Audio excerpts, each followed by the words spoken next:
দেখেন, আমরা যে আজকে এখানে আন্দোলনে এসেছি, আমরা সিরাজগঞ্জ জেলা থেকে এসেছি।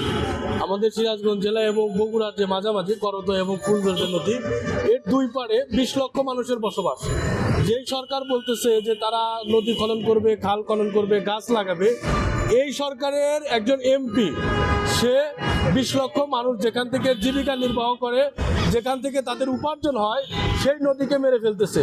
যেখানে 2019 সালে বিগত সরকার রায় দিয়েছে যে নদী কেউ শাসন করতে পারবে না, নদী কথা বলার অধিকার ফিরে পাবে। এই সরকার হওয়ার পরে 2 দিন পরেই সে এমপি হওয়া মাত্রই তার ফ্যাক্টরি এসআর কোম্পানি এবং মজুমদার কোম্পানির যে কেমিক্যাল বর্জ্য ময়লা সব এই নদীতে ফেলা হচ্ছে।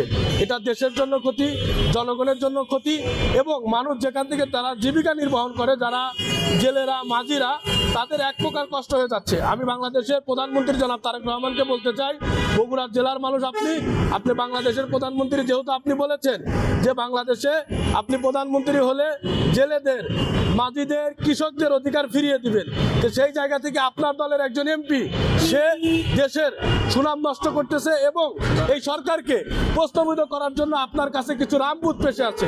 আপনি আজকে সিরাজ সাহেব এমপি হয়েছেন দেখে অনেক কিছু না, দেশের জনগণ যদি চায় এই দাবি আদায় করেই তারা করে ফেলবে ইনশাল্লাহ। আমরা এই আন্দোলন যতদিন পর্যন্ত আমাদের দাবি না আদায় হবে আমরা আন্দোলন করে যাব। এটা জনগণের আন্দোলন, এটা সাধারণ মানুষের আন্দোলন, এটা কৃষকদের আন্দোলন। আমরা দেশের জন্য, দেশের স্বাধীনতা রক্ষার জন্য আমরা আন্দোলন করে যাব ইনশাল্লাহ।